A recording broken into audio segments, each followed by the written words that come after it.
Salut, c'est Natacha. Il y a quelques mois, je me suis promenée dans la vallée de la Loire, connue pour ses châteaux. Ils sont tous magnifiques, mais aujourd'hui, je vous propose d'en découvrir un qui n'est pas comme les autres. Il s'agit du château de Brézé, qui se trouve à une dizaine de kilomètres au sud de Saumur. Ce château est une propriété privée appartenant à la famille de Colbert. Il est classé monument historique. Allons le voir de plus près. Le château se compose de 3 ailes disposées en U autour d'une cour.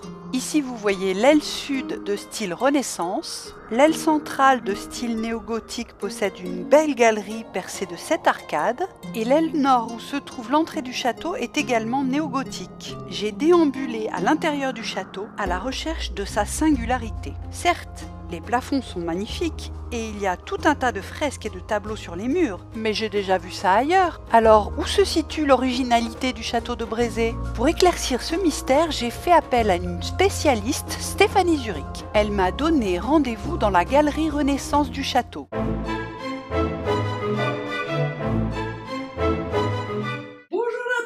Bonjour à tous. Vous avez des questions sur le château de Brézé, je vais y répondre. Sachez tout d'abord que ce château fascinant à bien des égards se situe sur les terres des seigneurs de Brézé depuis le XIe siècle. Oui, et alors? Cessez de m'interrompre, Natacha.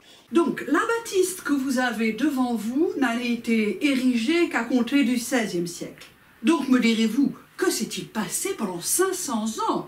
Eh bien, vous le saurez dans ma prochaine émission Mystère de géographie. Oh ben non, elle n'a pas répondu à mes questions.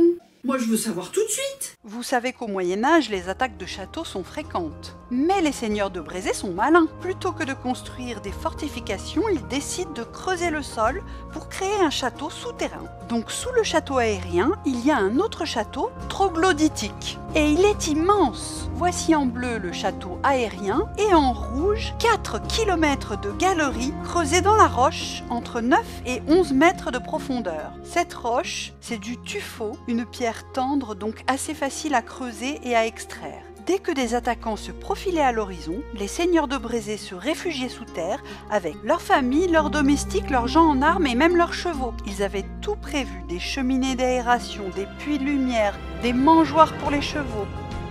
Voilà même le four à pain.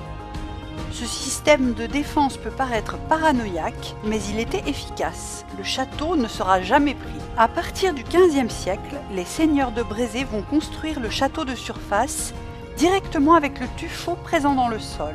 Double intérêt, puisqu'ils auront ainsi les douves sèches les plus profondes d'Europe. Je ne vous montre pas tout, mais on peut visiter de nombreuses pièces comme la boulangerie que vous voyez ici, la magnanerie, et également les celliers seigneuriaux.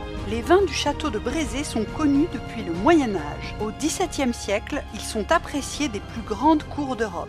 Aujourd'hui encore, le domaine produit blanc sec, rouge, rosé et crémant, à consommer avec modération bien sûr. Si vous voulez plus d'informations sur Brézé et ses vins, je vous mets des liens en description. C'est beau la vie de château, non ?